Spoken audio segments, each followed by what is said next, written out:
পতাকার 5 রং। সুকান্ত আচার্য। বলো তো দেখি, পতাকার মধ্যে কয়টি রং আছে? শিক্ষক হেসে শুনালেন হেসে দ্বিতীয় শ্রেণীর কাছে। একসাথে মিলে সব ছেলে বলে, 3টি বর্ণ রয়েছে রাঙানো জাতীয় পতাকা জুড়ে। কথায় বলে মানুষ চাইলে কি না করতে পারে, সেটাই প্রমাণ করে দেখিয়েছে বিশেষভাবে সক্ষম নয়ন দত্ত। মেধা অধ্যাবসায় আর মনের অদম্য জেদের কাছে হার মেনেছে তার শারীরিক প্রতিবন্ধকতা। আজ সে জীবনের প্রথম পরীক্ষায় সফল। তাই জলপাইগুড়ির বাহাদুর মুন্নাজ হ্যাপি হোম হাই স্কুলের সকলেই আজ হ্যাপি। রেজাল্ট বেরিয়েছে মাধ্যমিকে। হ্যাঁ, কিরকম হয়েছে রেজাল্ট? ভালোই। কত পেয়েছো? 553। আশা কত ছিল? 600। এরপরে কি ইচ্ছে? এরপরে ইউপিএসসি বা কিছু। সাবজেক্ট নিচ্ছ? সায়েন্স। বড় হয়ে কি হতে চাও? কালেক্টর। কালেক্টর না ডিএম হবে? দেখি।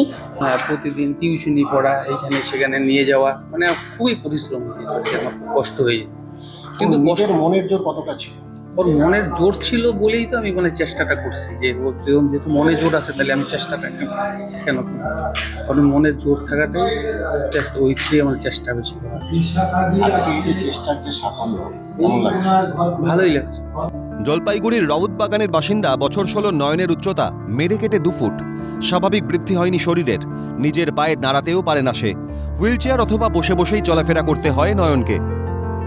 সন্তানের ভবিষ্যৎ নিয়ে দুশ্চিন্তায় ছিলেন বাবা সৌমেন দত্ত। পেশায় কৃষক হলেও ছেলের চিকিৎসা চালিয়ে গিয়েছেন, তবে কোনো লাভ হয়নি। শরীর ছোট হলে কি হবে, নয়নের মনের জোর যে বিশাল বড়।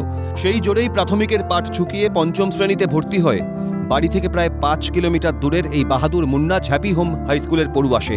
একের পর এক বাধা পেরিয়ে মাধ্যমিক পরীক্ষায় উত্তীর্ণ হয়েছে নয়ন।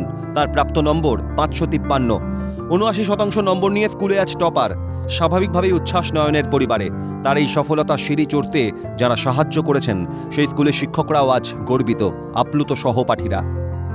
আমার সবথেকে আনন্দ কি, আমি নিজেই একটা দিব্যাঙ্গদের সংস্থার সঙ্গে জড়িত, এবং নয়ন যখন 5ম শ্রেণীতে এসেছিল তখনকার দিনটার কথা আমি বলতে পারবো না, যে আমরা ওদেরকে পড়াতে পারবো কিনা সেটা একটা দোলাচলে ছিল। ও বাবা একটা আসন ছিল, সেই আসনে বসে পড়া করতে। তো সেই দিন আজকে অনেক দিন হয়ে গেল। এবার উচ্চ মাধ্যমিক পরীক্ষায় আমরা আশা করছিলাম ভালো রেজাল্টই করবে। হ্যাঁ, আমাদের মুখ রেখেছে। ও শুধু আমাদের না, মানে টোটাল দিব্যাঙ্গ সমাজের মুখ রেখেছে, যে এই রকম শারীরিক প্রতিবন্ধকতা থাকা সত্ত্বেও যে এত ভালো পড়াশোনা করে এত ভালো রেজাল্ট করা যায়, সেটা সবার মুখ, এবং জলপাইগুড়িরও মুখ উজ্জ্বল হলো বলে আমি আশা রাখি। এবং যারা এই শারীরিক প্রতিবন্ধকতা যাদের মধ্যে আছে, তাদের একটা অনুপ্রেরণা জোগানোর ভাষা আজকে নয়ন হয়ে থাকলো। বেরিয়েছে।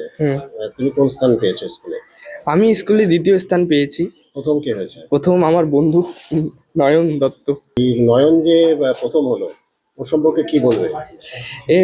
নয়ন খুবই ভালো ছাত্র, আমার সাথেই সব টিউশনে পড়ে, তাই ওর উপর আমার কোনো নেই। দুজনে খুব ভালো বন্ধু। সায়েন্স নিয়ে এই স্কুলেই পড়তে চায় নয়ন। সে চায় বড় হয়ে মানুষের সেবা করতে, তাই ভবিষ্যতে উচ্চপদস্থ আমলা হওয়ার ইচ্ছা। তার স্বপ্ন পূর্ণ হোক, নয়ন একটা দৃষ্টান্ত হয়ে থাক সকলের কাছে, বিশেষ করে বিশেষভাবে সক্ষম সেই সব মানুষের কাছে যাদের জীবনের চলার পথ অত্যন্ত কঠিন। ক্যালকাটা নিউজের পক্ষ থেকে এবং আমাদের সকলের পক্ষ থেকে ওর ভবিষ্যৎ জীবনের প্রতি শুভেচ্ছা রইল। ওর সমস্ত ইচ্ছে যেন পূরণ হয়। জলপাইগুড়ি থেকে দিদাস পাল, ক্যালকাটা নিউজ।